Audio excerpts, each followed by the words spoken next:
Good morning and welcome in on this Wednesday. Dan Hardenbrook coming to you from the Duke Sports Shop Studios in the heart of downtown Newberry. Hope your day is going well. Let's take a look at your latest local news from around the region. It is your Newberry News Update here on M123 FM. Your local news this morning is being brought to you by the Newberry News. Check out this week's front page headlines. Suddenly it's winter. The recent storm that dumped snow across the area. Food distribution coming back to the Newberry area. Free books being offered at the Tequamanon Public Library. The local firefighter has been honored. Public health warning on COVID cases from the LMAS District Health Department. Stop for the sign and stay for the food. The story on Bates Corner Motel. And Sterling McGinn's story on Newberry's original self-styled historian. Those stories and more available in this week's edition of the Newberry News. Available now. In your local news this morning, one of the Sioux locks is closing down for the winter as repair and maintenance is set to begin. The Sioux Lock's Macarthur Lock will close to marine traffic starting December 15th, remain closed through April 2022 to perform critical maintenance. The Poe Lock will remain open until January 15th or until the commercial traffic season ceases, whichever occurs first. The operating season is fixed by federal regulation and is driven in part by vessel operation ability and typical ice conditions. Every year, the Corps of Engineers uses the winter shutdown period to perform maintenance to keep the Sioux Locks operating and fully functional. There are several projects set to take place on the Macarthur Lock during its shutdown. A team will be installing a temporary panel bridge across the Macarthur Lock. The panel bridge will provide the ability to mobilize materials and equipment to job sites throughout the winter closure. Maintenance crews will also complete hydraulic steel structure inspections and repair the Macarthur Lock's miter gate 5-sill. Contractors will also complete work on the tainter valve machinery replacement.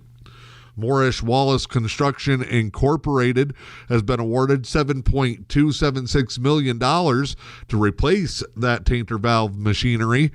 Chief of Construction Nicholas Pettit says that the contract, which was awarded in August of 2020, completion date be set by the end of April.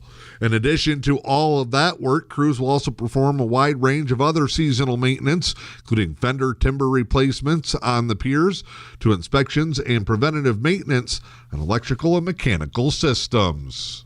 Chippewa County is ramping up its COVID-19 fight for children ages 5 to 11. Chippewa County Health Department has announced that they will begin vaccinating children in the 5 to 11 age group. It is encouraging all parents to get their children vaccinated. According to the state of Michigan website, the Pfizer COVID-19 vaccine has been authorized and recommended by the FDA, as well as the Center for Disease Control and Prevention for children in that age group.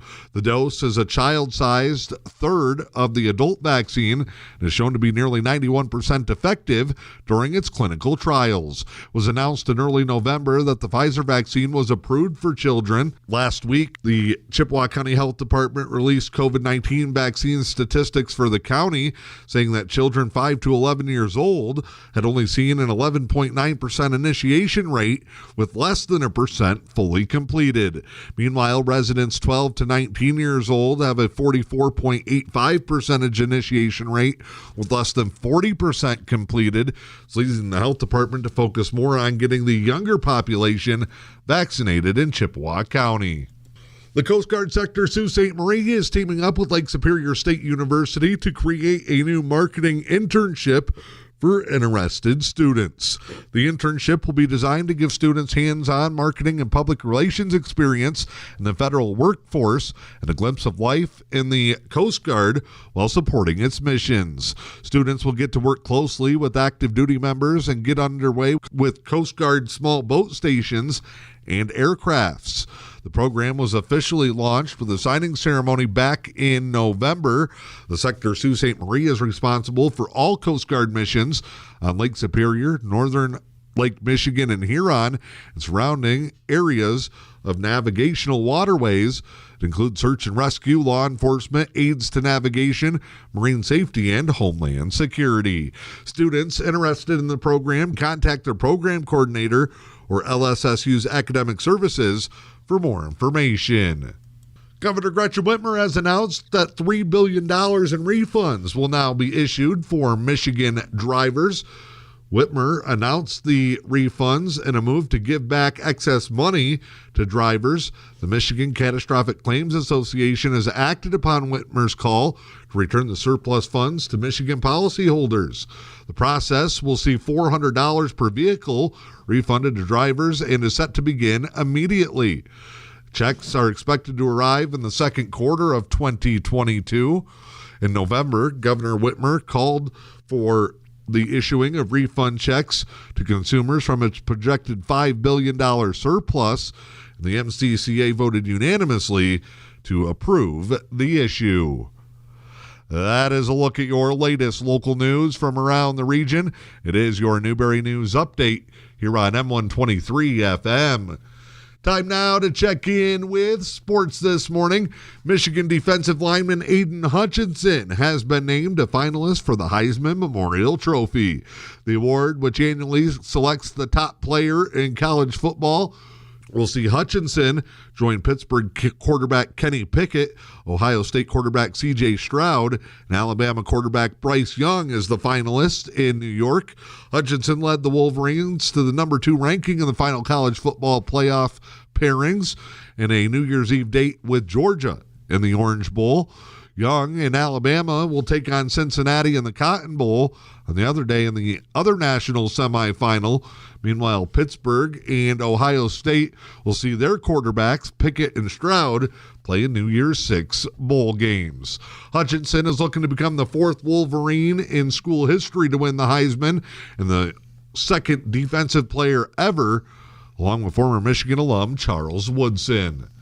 Not just Wolverine players getting postseason honors. Assistant coach and offensive coordinator Josh Gaddis was named the winner of the Broyles Award Tuesday. Annually goes to college football's top assistant coach. The Wolverines ranked 2nd in the Big Ten and 13th in the nation, scoring 37.7 points per game. The offensive line led the nation in fewest sacks allowed and was 3rd in fewest allowed tackles for loss. Michigan was one of the top offenses across college football, scored 490 points, 6th in school history. Baylor offensive coordinator Jeff Grimes, Wake Forest OC Warren Ruggiero, Oklahoma State defensive coordinator Jim Knowles, and Georgia DC Dan Lanning were the other finalists for the award. Former Tigers manager Brad Ausmus has interviewed to become the next manager of the New York Mets. Ausmus previously worked with Mets GM Billy Kepler as part of the staff in the Los Angeles Angels front office. Tigers former utility man Don Kelly is also a candidate for the job, according to the MLB Network. After leaving the Tigers after a disastrous stretch, Ausmus spent a short period of time with the Angels before sitting out last season. Your latest local weather forecast for the day today. 50% chance of snow showers, partly sunny skies, highs in the mid-20s, northwest winds 5 to 10. For your Thursday, snow showers likely, cloudy, a high in the low 30s, southeast winds 5 to 15, an inch of accumulation possible. Friday, cloudy, highs creep up into the mid-30s. This is your latest Newberry News Update. It's brought to you by the Newberry News. Don't forget, it's Wednesday. Pick up your copy of the latest edition of the Newberry News, available now.